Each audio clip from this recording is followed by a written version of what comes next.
to talk to you about the 1994 Chevy pickup I got.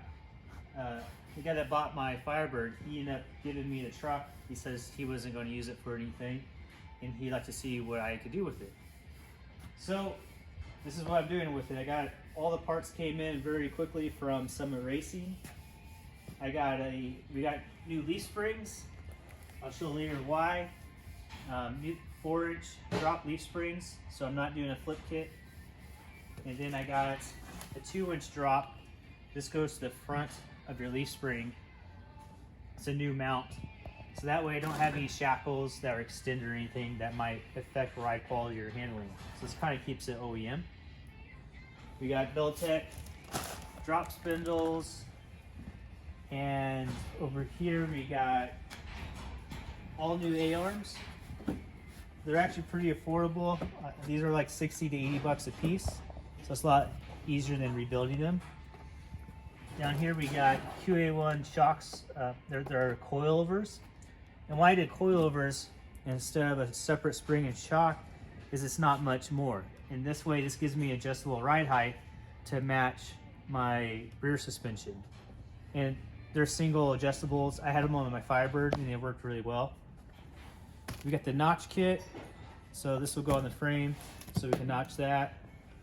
Then what's really cool with OBS is that you can get all new like tail lights, headlights, every little piece was pretty cheap. Like the tail lights were like $25 a piece. So this is a pretty good candidate to show you, this truck doesn't look like much, but looks pretty crappy. But once you replace the tail lights, this will get hit with some paint. I got a buddy of mine who paints cars. This got hit with spray paint. The guy previous owner, spray painted the whole thing by hand. So that doesn't help the way it looks. But what's cool is it's going to transform pretty quickly with a new paint job and new wheels and tires. So right now these are I assume the OEM wheels and tires. So I assume they're 15s, little 15s. If you watch the tire, watch this, I'll jump on the bed. Nothing, the axle is on the frame. They heated up the leaf springs until they fully collapsed, so there is no suspension on this truck. Everything's been collapsed on it, so that's easy to fix. Coming up here, I got new mirrors. These mirrors were 30 bucks a piece, the new ones that came in. So it's actually pretty neat. You just pull out 3 bolts. They have new mirrors. This trim, your weather strip, I got new pieces of this. Super easy to replace, and it'll make the truck look like new, but we're gonna do this after the paint job, which it really needs. Next, I got a cowl induction hood coming in from Summit Racing. They fit really nice from all the reviews. So we'll get rid of this hood, and it's really going to give a sport truck. Now coming up here, this is a GMC. He gave me 2 more GMC grills, so I'll just pick the best one. You see all this is faded, very old looking. Again, I got new headlights and turn signals and all that. The bumpers are in good shape, so no worries there. Windshield, yeah, it looks like it's cracked. So after the paint job, we'll replace that, or my guy tells me to do. But these trucks are just super affordable to do. The engine probably is a 305. I know it's a V8, of course, but it's a 305, I assume. This is a base model, but it runs and it would drive, except for there's no suspension, so it's pretty bad. The engine is actually all stock. It's a pretty clean setup. It has over 200,000 miles on it, but all that will go so I can kind of R&D the LT swap for this. I want to try to use a better mount, an engine mount system. I don't like using the little tiny bushings. I want to use a hydraulic bushing. So I'll play around with that, and then I can come out with more products for this.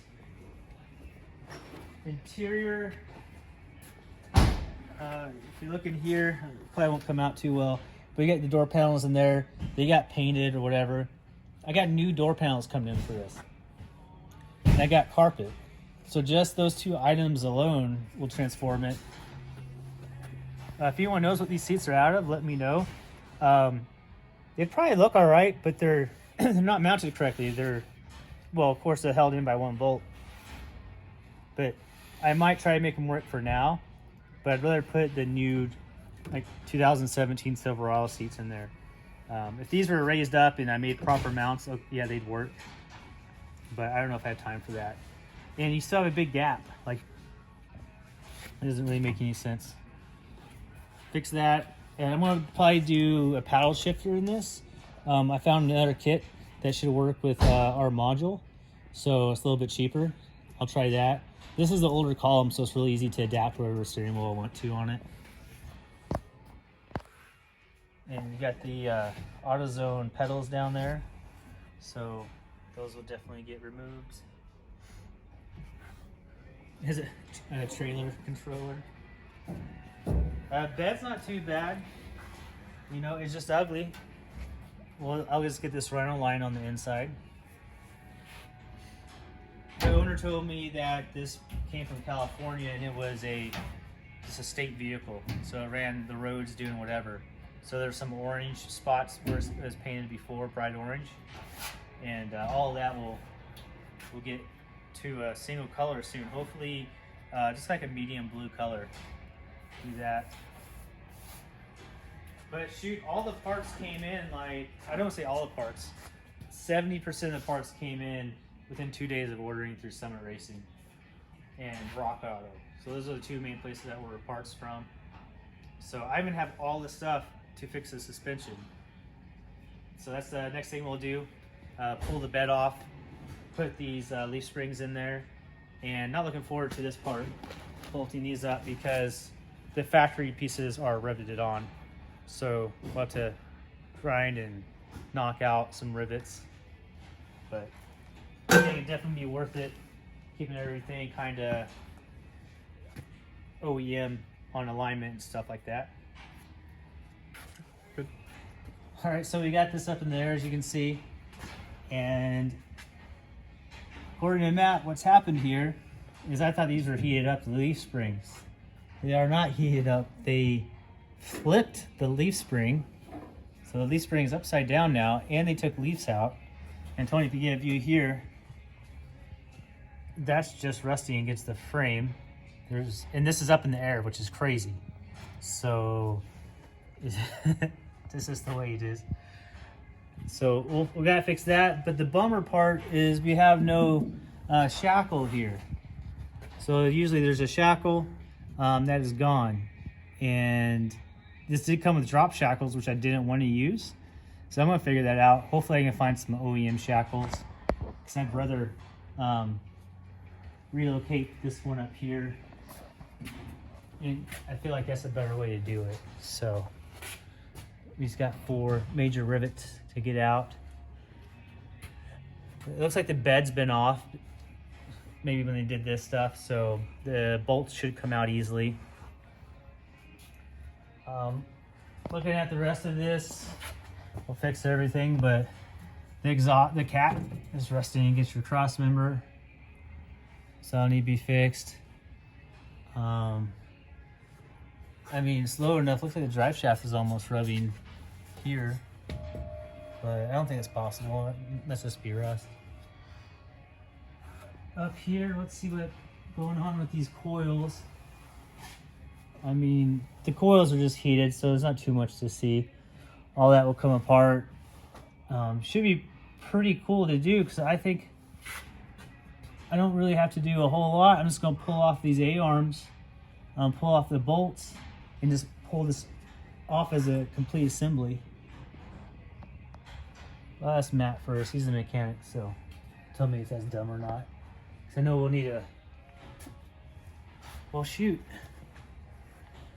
I don't even have to pull off these knuckles, because I'm not using them.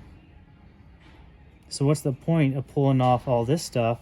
I can just pull off the A-arms and put in new A-arms, a new knuckle. You know, I might need some of the hardware, which is funny. This nut, it doesn't have a car key in it.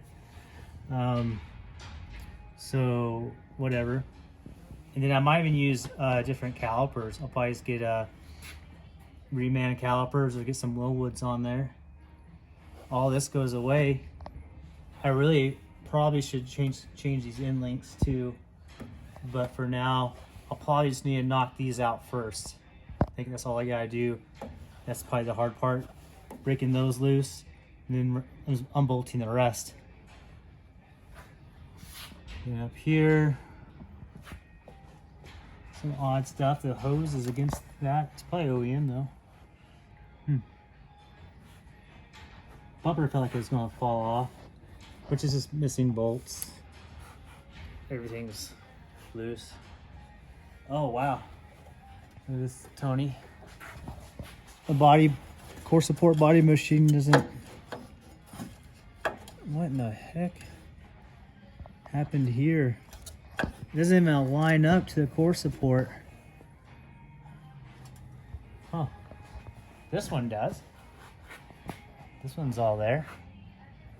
But yeah, there's definitely a few shenanigans done. But we'll start ripping into it, get this bed off. First gotta figure out that shackle. Get that coming in ASAP. Alright, that's where we're at. Alright, we pulled the 4 leaf spring bolts out. And now we're gonna pull the U-bolts out. And then get ready to mark it for the C-notch.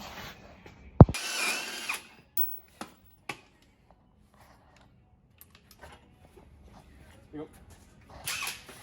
Alright, then you just manhandle that leaf spring.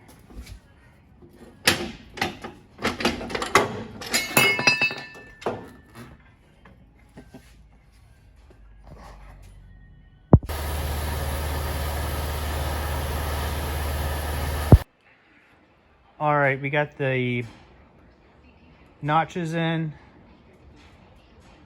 Basically, we just cut out the metal so they're mocked up. Tomorrow we'll weld them in. So not a bad 3 or 4 hours we spent today. Got the leaf springs mocked up. The perches, well, not the perches, the shackles come in tomorrow, so we can mount that. We've already tested the axle, so we're good there. We'll get these welded in tomorrow. And shoot, that comes together pretty quick. We'll throw the bed back down on it, get it out of the way. And then we'll have the front tomorrow, which will probably be another, I'm not even gonna say the time because it'll automatically double, but I'm hoping it won't be too long since I have all new A-arms, as long as they're correct. And the boxes over there, throw that in with all new parts, it should go together pretty clean, right? So that's the plan.